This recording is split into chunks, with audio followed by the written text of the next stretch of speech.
আসসালামু আলাইকুম, কৃষিভিত্তিক ইউটিউব চ্যানেলে সবাইকে স্বাগত।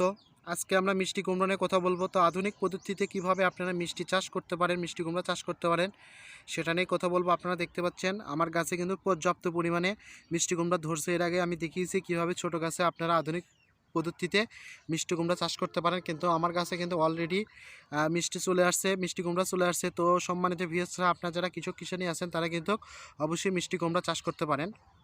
তো এখানে কিন্তু আমি বড় পরিসরে কিন্তু মিষ্টি কুমড়া চাষ করতেছি। আপনারা দেখতে পাচ্ছেন যেখানে পর্যাপ্ত পরিমাণে মিষ্টি কুমড়া আসছে, ওইতে দেখতে পাচ্ছেন আমার গাছগুলো কিন্তু অনেক সতেজ। তো আপনারা কি কি পরিচর্যা এবং কি কি সার দিবেন এটা নিয়ে কথা বলবো। তো আপনারা কি কি পরিচর্যা এবং কি কি সার দিলে আধুনিক প্রযুক্তিতে বেশি পরিমাণে আপনারা মিষ্টি কুমড়া পাবেন এটা নিয়ে আজকে কথা বলবো। দেখতে পাচ্ছেন অনেক থোপায় থোপায় মিষ্টি কুমড়া ধরে গেছে। যেহেতু এখন শীতকাল সেহেতু কিন্তু গাছের জোয়ারটা একটু কম আছে, কিন্তু সেহেতু পর্যাপ্ত পরিমাণে ফুল ফল কিন্তু বেরোয়ছে এবং প্রত্যেকটা গাছে কিন্তু মিষ্টি কুমড়া আছে, আপনারা দেখতে পাচ্ছেন। তো সম্মানিত ভিউয়ার্সরা, আপনারা কি কি পরিচর্যা এবং কি কি সার দিলে আপনারা অধিক পরিমাণে মিষ্টি কুমড়া পাবেন সেটা আমি সম্পূর্ণভাবে আজকে বলে দিব। তো ভিডিওটা যদি আপনাদের সবাইকে ভালো লাগে তাহলে সবাই একটু প্লিজ চ্যানেলটা সাবস্ক্রাইব করবেন, এটা আপনাদের কাছে রিকোয়েস্ট। সম্মানিত ভিউয়ার্সরা, প্রথমেই বলবো আপনারা কিন্তু যখন মাটি প্রস্তুত করবেন তখন কিন্তু বেলে দোআঁশ মাটিতেই কিন্তু সাধারণত আপনারা চারাটা লাগাবেন। কারণ দোআঁশ মাটিতে যদি চারা লাগান সেহেতু কিন্তু আপনার পর্যাপ্ত পরিমাণে যেহেতু রস থাকে মাটিতে, সেহেতু কিন্তু আপনার ফলনটা কিন্তু বেশি হবে। তো সম্মানিত ভিউয়ার্সরা, যারা আপনার আধুনিক পদ্ধতিতে এবং যারা মিষ্টি কুমড়া চাষ করতে চান তারা কিন্তু এইভাবে চাষ করতে পারেন। দেখতে পাচ্ছেন প্রত্যেকটা গাছে কিন্তু ডালে ডালে কিন্তু অলরেডি মিষ্টি কুমড়া চলে আসছে। আর বাংলাদেশে কিন্তু ফেমাস একটা মিষ্টি কুমড়া হচ্ছে, অন্যতম একটা ফেমাস জিনিস হচ্ছে মিষ্টি কুমড়া। তো এটা কিন্তু প্রত্যেক পরিবারের সব মানুষই, বাংলাদেশের প্রায় মানুষই কিন্তু এই মিষ্টি কুমড়া চাষ করে। তো আপনাদের যাদের প্রতি জমি আছে বাড়িতে বা বাণিজ্যিকভাবে, তারা সব জায়গায় কিন্তু এই মিষ্টি কুমড়া চাষ করতে পারেন। তো সম্মানিত ভিউয়ার্সরা, যেটা বলছিলাম যে দোআঁশ মাটিতে প্রথম চারা লাগাবেন, তার পরিমাণে কিন্তু আপনারা জৈব সার বা রাসায়নিক সারও ব্যবহার করতে পারেন মিষ্টি কুমড়ায়। তো আমি সাজেস্ট করব, সবসময় আপনাদেরকে সাজেস্ট করি অবশ্যই জৈব সারটা ব্যবহার করবেন বা গোবর সার ব্যবহার করবেন, তাহলে কিন্তু মাটির কিন্তু উর্বরতা বেড়ে যায়।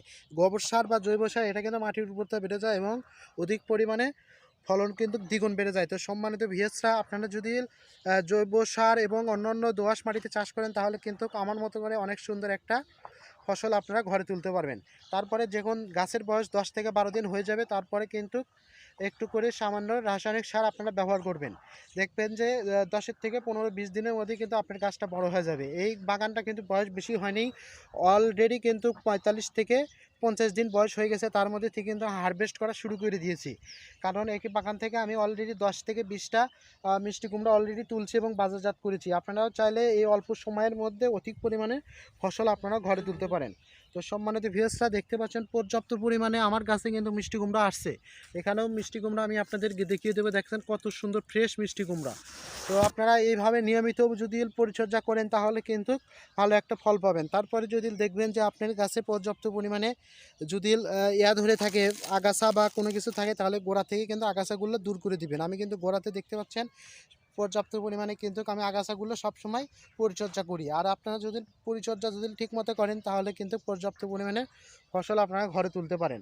তো সম্মানিত ভিউয়ার্সরা, আধুনিক পদ্ধতিতে এটা হচ্ছে অন্যতম, যে আপনারা নিয়মিতভাবেই কিন্তু পানি দিবেন। বেশি পানি দিবেন না, অধিক পানি দিলে কিন্তু গাছের ক্ষতিকর হওয়ার সম্ভাবনা থাকে না। এখন বর্তমানে শীতকাল, সেহেতু হিসাবে আপনারা শীতের প্রথম শুরুতেই মাঝামাঝি সময় কিন্তু পানিটা একটু কম দিবেন। আর যখন শীতের শেষে তখন কিন্তু সপ্তাহে 2 দিন করে পানি দিবেন, তাহলে কিন্তু গাছের গোড়ায় কিন্তু পর্যাপ্ত পরিমাণে রসালো থাকে, যার জন্য কিন্তু আপনার ফলনটা কিন্তু বেশি হবে। তো সম্মানিত ভিউয়ার্সরা, আপনাদের কাছে সাজেস্ট করব যে আপনারা যদি যারা আধুনিক পদ্ধতিতে এবং বাণিজ্যিকভাবে মিষ্টি কুমড়া চাষ করতে পারেন তাহলে কিন্তু আপনারা ভালো একটা ফলন কিন্তু অবশ্যই পাবেন। তো আপনারা দেখতে পাচ্ছেন আমি গাছের নিচে দেখাচ্ছি ঝুলে অনেক কিন্তু পর্যাপ্ত পরিমাণে মিষ্টি কুমড়া ঝুলে ঝুলে আছে। আপনারা কিন্তু ভালো একটা ফসল কিন্তু অবশ্যই পাবেন।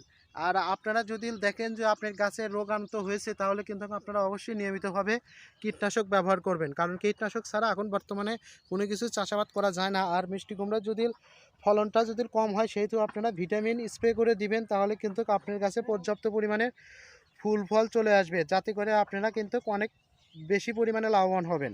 আর বর্তমানে মিষ্টি কুমড়া যেহেতু বাজারে অনেক দাম আছে, তো আধুনিক পদ্ধতিতে আপনারা যদি বাণিজ্যিকভাবে যদি মিষ্টি কুমড়া চাষাবাদ করতে পারেন তাহলে কিন্তু অবশ্যই আপনারা ভালো একটা টাকা কিন্তু পকেটে ঢুকাতে পারেন। তো সম্মানিত ভিউয়ার্সরা, আমি যেটা বলে দিলাম এই অনুযায়ী যদি আপনারা মিষ্টি কুমড়া চাষ করে থাকেন তাহলে কিন্তু এই বাগানের মতো করে আপনারাও কিন্তু অনেক সুন্দর মিষ্টি কুমড়া অবশ্যই পাবেন। তো সম্মানিত ভিউয়ার্সরা, সবাই সুস্বাস্থ্য কামনা করে আজকের মতো ভিডিও শেষ করলাম। সবাই সুস্থ থাকেন, ভালো থাকেন, খোদা হাফেজ।